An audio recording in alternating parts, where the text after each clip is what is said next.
12A exemption income tax నుండి ఉంటుంది.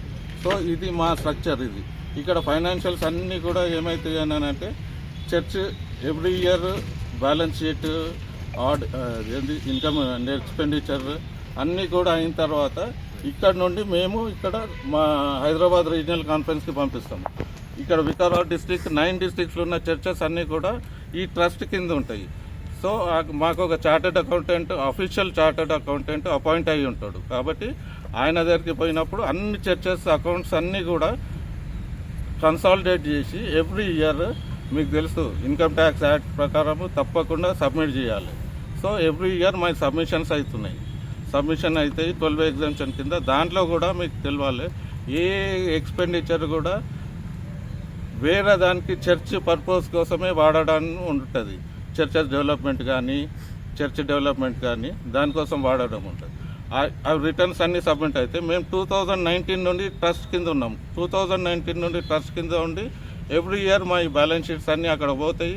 అక్కడ ఆడిట్ అవుతుంది, అన్ని బుక్స్ ప్రిపేర్ అవుతాయి. దాని తర్వాత రిటర్న్ సబ్మిట్ చేస్తారు. దాని ప్రూఫ్స్ కూడా మా దగ్గర ఉన్నాయి, ఎవ్రీ ఇయర్ సబ్మిట్ చేసిన ఆడిట్ అకౌంట్స్ కూడా. సో 2019-20 ఫైనాన్షియల్ ఇయర్ నుండి 2020-25 ఫైనాన్షియల్ ఇయర్ వరకు అన్నీ కూడా ఆడిట్ అయ్యి ఇన్కమ్ ట్యాక్స్ రిటర్న్స్ సబ్మిట్ అయ్యి ఓకే అయ్యి ఉన్నాయి అవి. దాని తర్వాత 25-26 ఈ జూలై 31కు సబ్మిట్ అవుతాయి అవి. కాబట్టి అది మా దగ్గర ఒకటి ఇంటర్నల్ ఆడిట్ సిస్టమ్ ఉంటుంది, ఒకటి స్టాట్యుటరీ ఆడిట్ సిస్టమ్ ఉంటుంది. స్టాట్యుటరీ ఆడిట్ సిస్టమ్ ప్రకారం అన్నీ కూడా ఆడిట్ అయ్యి ఉన్నాయి. ఒక 1 ఇయర్ నుండి అంటే మా దగ్గర ఇట్లా పాస్అవుట్ కమిటీలో ఇది అయ్యి అది ఆడిట్ కావాలని చెప్పి మా సభ్యులే కోరిండ్రు. కాబట్టి మాకు ఆడిట్ కమిటీ చైర్మన్ కూడా ఉంటుంది మాకు. సో ఆమె ఆధ్వర్యంలో, మా డిఎస్ గారు ఆధ్వర్యంలో ఇప్పుడు నిన్న మాట్లాడిన వాళ్ళు, మా మీద మాట్లాడిన వాళ్ళు, చర్చికి అగేన్స్ట్ మాట్లాడిన వాళ్ళు, వాళ్ళందరూ కూడా ఆ ఆడిట్లో ఉన్నారు. వాళ్ళు ఉండి ఆడిట్ కంప్లీట్ అయింది. ఆడిట్ కంప్లీట్ ఎప్పుడవుతుంది? ఆడిట్ కంప్లీట్ అయిన తర్వాత దాన్ని అబ్జర్వేషన్స్ ఏమన్నా ఉంటే రాస్తారు ఆడిట్ కమిటీ చైర్మన్. రాసిన తర్వాత దాని కంప్లైంట్స్ ఎవరు ఇస్తారు? కన్సర్న్డ్ పర్సన్ ఇస్తారు దానికి. సో అవన్నీ రెడీగా ఉన్నాయి, అన్ని డిఎస్ గారి దగ్గర, మా చైర్మన్ గారి దగ్గర ఉన్నాయి. అవి చేసుకొని మేమేం చేయాలని అంటే ఈ కమిటీలో మాట్లాడుకొని అవి ఏవైతే అబ్జర్వేషన్స్ కంప్లైంట్స్ ఉన్నాయో ఈ కమిటీలో మాట్లాడుకున్న తర్వాత మాకు పాస్అవుట్ కాన్ఫరెన్స్ అని అవుతుంది. దాంట్లో డిసిప్లిన్ ప్రకారం, మా బుక్ ఆఫ్ డిసిప్లిన్ ప్రకారం దాంట్లో ఆడిట్ కమిటీ రిపోర్ట్ వస్తుంది, దాన్ని డిస్కషన్ అవుతుంది, దాని తర్వాత దాన్ని అప్రూవ్ అవుతుంది. సో ఆ స్టేజ్లో ఉన్నది ఇప్పుడు. వాళ్ళు నిన్న చెప్పే అభియోగాలు అన్నీ ఇక్కడ చేరుకున్న పత్రికా మిత్రులకు, print media, electronic media, short నోటీస్లో మేము ఈ యొక్క ప్రెస్ మీట్ చేయాలని మేము అసలు మాకు నిన్న అయిన ఒక సంఘటన మీరందరూ కూడా అక్కడ ఉన్నారు. దానికి మా వంతు ప్రయత్నం కూడా మాది కూడా మీకు చెప్పాలని చెప్పి, ఏది ఫ్యాక్ట్స్ ఉన్నాయి, ఏది ఇది ఉంది అనేది చెప్పాలని చెప్పి మీ అందరినీ కూడా మేము షార్ట్ నోటీస్ ఇచ్చినా కానీ మీరు వచ్చిండ్రు. చాలా థ్యాంక్స్ మీకు. సో ఇక్కడ వచ్చిన మా పాస్టర్స్కి అందరికీ కూడా, మా చర్చ్ మెంబర్స్ అందరికీ కూడా చాలా థ్యాంక్స్. డిఎస్ గారు, పాస్టర్ గారు, నిహారిక, ఇంకా అందరూ కమిటీ మెంబర్స్ ఉన్నారు ఇక్కడ. సో ఇక్కడ నిన్న దానికి మేము చెప్పడం కంటే మాది మెథడిస్ట్ చర్చ్ ఇన్ ఇండియా ఒక ఆల్ ఇండియా సంస్థ. ఇది ఆల్ ఇండియా సంస్థలో అది 12 కాన్ఫరెన్సెస్ ఉంటాయి. మాది బాంబేలో హెడ్ ఆఫీస్ మాది. అక్కడ నుండి 12 కాన్ఫరెన్సెస్ ఉంటాయి. 12 కాన్ఫరెన్సెస్లలో హైదరాబాద్ రీజనల్ కాన్ఫరెన్స్ ఒకటి. హైదరాబాద్ రీజనల్ కాన్ఫరెన్స్లో 9 డిస్ట్రిక్ట్స్ ఉంటాయి. 9 డిస్ట్రిక్ట్స్కి ఒక్కొక్క డిస్ట్రిక్ట్, ఇది వికారాబాద్ డిస్ట్రిక్ట్. అన్ని వికారాబాద్ డిస్ట్రిక్ట్లో కూడా ప్రతి ఊరు నుండి చర్చెస్ అన్నీ కూడా వికారాబాద్ డిస్ట్రిక్ట్ ఉంటాయి. ఆ డిస్ట్రిక్ట్కి హెడ్ డిస్ట్రిక్ట్ సూపరింటెండెంట్ గారు. డిస్ట్రిక్ట్ సూపరింటెండెంటే కాకుండా ఈయన డైరెక్ట్ రిపోర్ట్ మాకు బిషప్ గారికి రిపోర్ట్ చేస్తారు, ఏది ఉన్నా కానీ, చర్చెస్ నడవడం కానీ, డిస్ట్రిక్ట్లో ఏమైనా కానీ. ఇంకొకటి మా చర్చ్ కూడా, చర్చ్కి సీనియర్ పాస్టర్ సార్. సో మాది ఇది స్ట్రక్చర్ మాది. సో చర్చ్లో ఏమవుతుంది అని అంటే చర్చ్కి ఒక కమిటీని ఏర్పాటు చేస్తున్నాం ఎవ్రీ ఇయర్. రీజనల్ కాన్ఫరెన్స్ కన్నా ముందు ఒక కమిటీ ఏర్పాటు అవుతుంది. పాస్టేట్ కమిటీలో 24 మెంబర్స్ ఉంటారు. అందులో 8 స్టాండింగ్ కమిటీ మెంబర్స్ ఉంటారు, 5 స్పెషల్ కమిటీ మెంబర్స్ ఉంటారు, 4 ఆర్గనైజేషన్స్ ప్రెసిడెంట్స్ ఉంటారు, ఒక సెక్రటరీ, ఒక ట్రెజరర్, ఇంకా 5 మెంబర్స్ అడిషనల్ మెంబర్స్ మా పాస్టర్ గారు దాన్ని తీసుకొని వస్తారు. అది కమిటీ ఎగ్జిక్యూటివ్ కమిటీ. అది చర్చిలో ఏమైనా కానీ ఎవ్రీ మంత్ కూడుకోవాలి. అది దాని ఫైనాన్షియల్స్ కానీ ఏదైనా కానీ చర్చ్ డెవలప్మెంట్ కోసం అని చెప్పి దానికోసము ఆ కమిటీలో డిసైడ్ అవుతాము. ఆ కమిటీలో డిసైడ్ అయ్యి దాని డిసిషన్స్ ఫైనల్ డిసిషన్స్ అవి. అక్కడ అందరు ఉంటారు, అక్కడ డిస్కషన్స్ అయితే ఏ ఇష్యూ వచ్చినా కానీ డిస్కషన్స్ అయితే అన్నీ అవుతాయి. అయితే మేము దీనికన్నా ముందు నేను చెప్పేది ఏంటంటే, మేము ఇది ఒక trust, Bombay public trust act కింద అది రిజిస్టర్ అయి ఉన్నది. దాని తర్వాత ఈ 12 రీజనల్ కాన్ఫరెన్సెస్ కూడా పని సులభం కావడానికి బిషప్ కింద Hyderabad regional conference, regional welfare association అని గ్రూప్ క్రియేట్ చేసుకొని ఇది రిజిస్టర్ చేసి, ఇదొకటి అసోసియేషన్ వాళ్ళు రిజిస్టర్ చేసి, వాళ్ళకి మా చర్చ్లో ఎట్లాంటి రైట్ లేదు. వీళ్ళు మెంబర్స్ ఉన్నారు అందులో కొంతమంది, వాళ్ళు వచ్చి మా చర్చ్లో ఇవన్నీ చేయడానికి వాళ్ళకి ఎట్లాంటి రైట్ లేదు.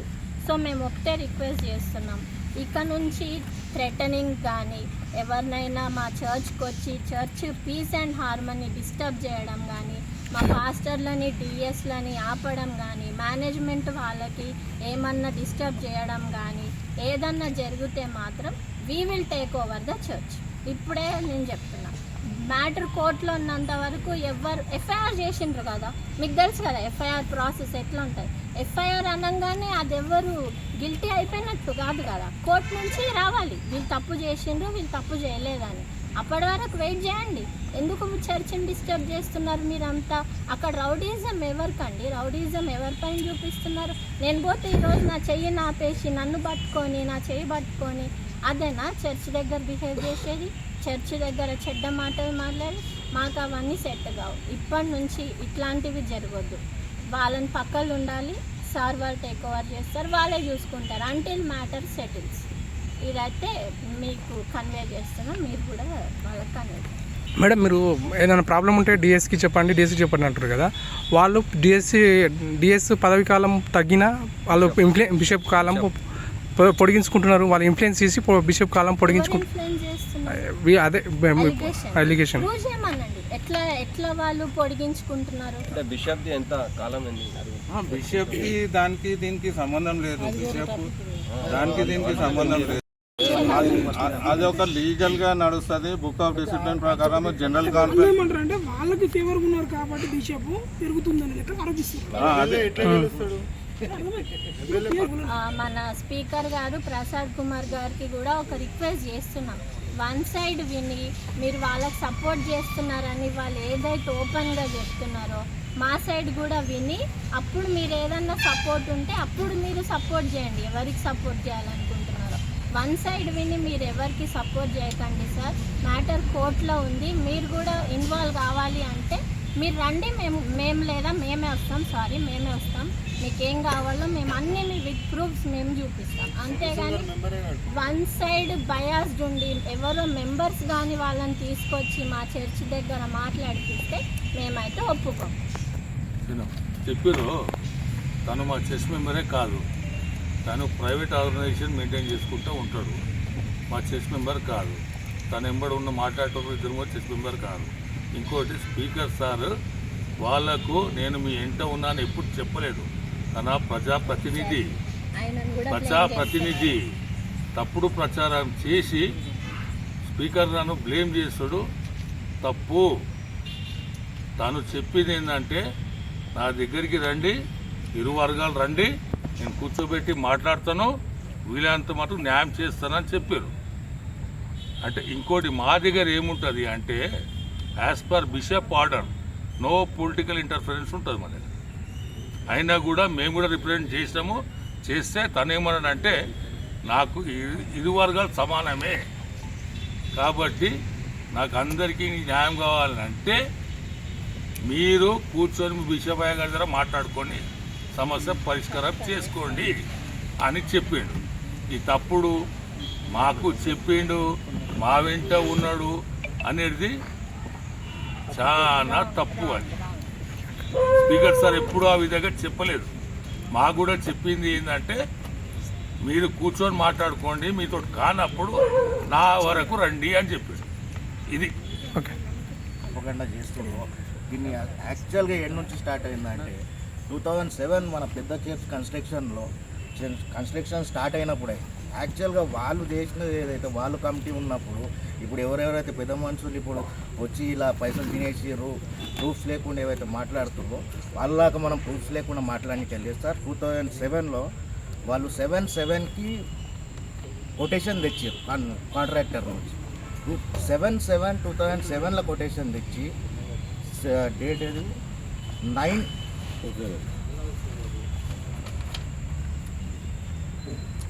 9th రోజు పేమెంట్ ముందే ఎట్లా చేస్తారు? ఇలాంటి క్వశ్చన్స్ మేము వాళ్ళని అడిగి దీని గురించి డిస్కస్ చేయాలని వాళ్ళని అడిగితే వాళ్ళంతా రాంగ్ ప్రొపగండా చేసుకొని వాళ్ళదేదో బయటపడుతుందని వాళ్ళు అనుకొని డాక్టర్ సార్ అవినాష్ సపోర్ట్ తీసుకొని ఇవన్నీ రాంగ్ ప్రొపగండా చేసి చర్చ్ని డిస్టర్బ్ చేసి వాళ్ళు తప్పు పుచ్చుకోనికే ఇవన్నీ చేసేకి ఇవన్నీ మేము ఏది కూడా సహకరించాము. కలెక్టర్ దృష్టికి తీసుకుపోతాం. దీని గురించి మేము కంప్లైంట్ రేజ్ చేస్తాము. చేసుకొని అన్నదమ్ముల కొట్లాట పెట్టినప్పుడు ఇద్దరు అన్నదమ్ములు కొట్లాడి ఒక ఆయన చనిపోయారు. అటువంటి వ్యక్తి ఒక ఫ్రాడ్ చేసినటువంటి వ్యక్తి ఇప్పుడు జైరాబాద్ సంఘాన్ని కూడా పాడు చేసిండు. అక్కడ వస్తున్నటువంటి కానుకలన్నీ కూడా ఇంటికి తీసుకొని వెళ్తున్నాడు.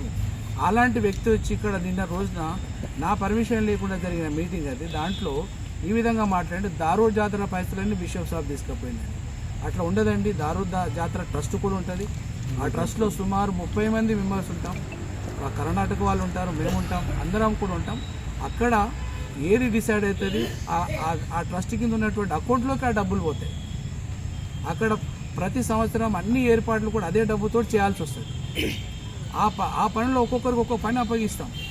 లైటింగ్ కానీ, వాటర్ కానీ, పోలీసు వాళ్ళ బందోబస్తు కానీ, ఇవన్నీ కూడా భోజనాలు ఇవన్నీ కూడా పెట్టాల్సి వస్తాయి. దానికి ఖర్చు అయితే కానీ ఇంటికి తీసుకుపోయి తన ఇంట్లో తన అకౌంట్లో వేసుకోలేదండి. ఈ విషయాన్ని నేను ఖండిస్తున్నా. బర్దిపూడి దేవదాస్ గారు ఆ మాట వెనుకకు తీసుకుంటే మంచిది, కానీ అతను మూర్ఖుడు కాబట్టి తీసుకోవాలనుకుంటున్నాను నేను. తర్వాత నా పేరు కూడా తీసిండు. అక్కడ ఏమని తీసిండు అంటే మేము అక్కడ నుంచి ఎలగొట్టినాం, ఇక్కడ నుంచి కూడా మీరు ఎలగొట్టేసేయండి. అలాంటి పిచ్చి మాట్లాడినట్టు నేను గమనించిన. కాబట్టి ఆయన మాట పూర్తిగా అబద్ధం. తాను అక్కడ కనీసం మా కమిటీ మెంబర్లో ఒక ఫస్ట్ 5 ఉంటుంది. పాస్టర్ ప్రివిలేజ్లో కూడా ఆయన ఎప్పుడు కూడా ఉన్నట్టు నేను చూడలేదు. అలాంటి వ్యక్తి ఈరోజు అక్కడ లీడర్ అయిపోయి ఇక్కడికి వచ్చేసి మా చర్చిని డివైడ్ చేయడానికి ప్రయత్నం చేస్తారు. కాబట్టి మా బిషప్ తండ్రి గారు మంచి పనులు ఇక్కడ చేస్తూ ఉన్నారు. వారు ఇచ్చినప్పటి నుంచి స్కూల్స్ ఓపెన్ అయినాయి. మెథడిస్ట్ స్కూల్ ముఖ్యంగా హైదరాబాద్లో హ్యాబిట్స్లో ఉంటుంది. 10 మంది లేని స్కూల్ ఇప్పుడు 200-300 మంది పిల్లలు అయినారు. హాస్టల్లో 200 మంది వచ్చారు. తర్వాత స్టాన్లీ స్కూల్లో 100-200 మంది ఉన్నట్టు పిల్లలు ఇప్పుడు 500 మంది దాకా వచ్చారు.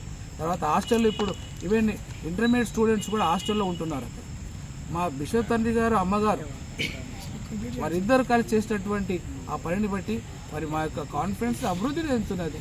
వాళ్ళు ఎవరెవరో చెప్పి అనవసరంగా తప్పుదారి పట్టేసి మా చర్చిలో మాకు అల్లరి సృష్టిస్తున్నారు. కాబట్టి ఇది నేను ఖండిస్తున్నా. కాబట్టి దయచేసి మీడియా మిత్రులందరూ కూడా కరెక్ట్గా మీరు రాసి మా సంస్థ వికారాబాద్లో డెవలప్మెంట్ కొరకు మేము చేస్తాం. తర్వాత ఇంకొకటి 30 ఎకరాల విషయం ఇంతకుముందు మాట్లాడారు. అయితే 30 ఎకరాల విషయం నేను వచ్చి అమ్మేస్తున్నానంట. మీరు ఆ పత్రికలో చూడండి. 2 నెలలు అయిపోయి నేను అమ్మేస్తున్నానంట. ఇదంతా చాలా జోక్గా ఉందండి. అసలు అది ఇంతకుముందు మా సభ్యుని చేతిలో ఉండింది ఇన్ని రోజులు కాదు. ఇప్పుడు ఆయన మొత్తం ఇచ్చేసింది. ఇన్ని రోజులు నడిపించి ఇప్పుడు ఈసారి మేము కనీసం కల్టివేషన్ కూడా ఇవ్వలే. అది అట్లనే లాక్ వేసి పెట్టాం. మీరు వెళ్ళి చూడండి. అక్కడ నేటుకు లాక్ వేసేసి వేరే వాళ్ళు ఎంక్రోజ్ అవుతారని చెప్పేసి మేము ప్రయత్నం చేస్తున్నాం. ఫెన్సింగ్ వేయాలి కానీ మేము చూసుకుంటున్నాం. మేము అమ్ముకునే వాళ్ళం ఫెన్సింగ్ వేయడానికి మాకు అనుకుంటామా అండి? ఇవన్నీ కూడా కరెక్ట్ కాదు. అమ్మితే అది అమ్ముడు కూడా పోదు. మీకు అందరూ తెలుసు. ట్రస్ట్లో ఉన్నటువంటి అమ్మాలంటే చాలా కష్టం. మన సొంత భూమి అమ్ముకోవాలంటే ఎంత కష్టమవుతుంది కదండి. ఇవన్నీ కూడా తప్పుడు సమాచారం వారు అందించారు. ఇక్కడ చర్చి డిస్టర్బ్ అయిపోయింది మాకు. ఈ రోజున చర్చిలో కూడా కొంచెం ఈ సమస్య వచ్చేసింది. కాబట్టి దయచేసి మా కాన్ఫరెన్స్ విషయం కానీ, లేకపోతే కాన్ఫరెన్స్ ఆఫీసర్స్ విషయం కానీ, బిషప్ గారి విషయం కానీ, లేకపోతే డిఎస్ఎల్ పాస్టర్స్ విషయం కానీ ఎవరు ఏం చెప్పినా కూడా నమ్మకండి. మేము అమ్ములుగా ఉండి సేవ చేయడానికి వాక్యం చెప్పి ప్రార్థన చేయడానికి ఉంటాం. ఇక్కడ మేనేజ్మెంట్ విషయానికి వస్తే అడ్మినిస్ట్రేషన్లో ఏదైతే డిసిప్లిన్ ఉందో మాకు ఆ డిసిప్లినే మేము ఫాలో చేస్తాం. అక్కడిక్కడ వెళ్ళడానికి వీల్లేదు. మన దేశానికి రాజ్యాంగం ఎట్లనో మెదక్ చర్చికి ఆ యొక్క డిసిప్లిన్ అట్లుంటుంది. దాని ప్రకారంగా నేను ఇప్పుడు వివరించే టైం ఎక్కువైతే కాబట్టి నేను వివరించలేను. కాబట్టి ఇది విషయం కనుక దయచేసి ఈ మీడియా మిత్రులందరూ మీరు సరైన సమాచారం మీ ద్వారా నేను వారికి అందిస్తున్నా. దయచేసి ఇటువంటి తప్పుడు సమాచారం తెచ్చి తర్వాత నా పర్మిషన్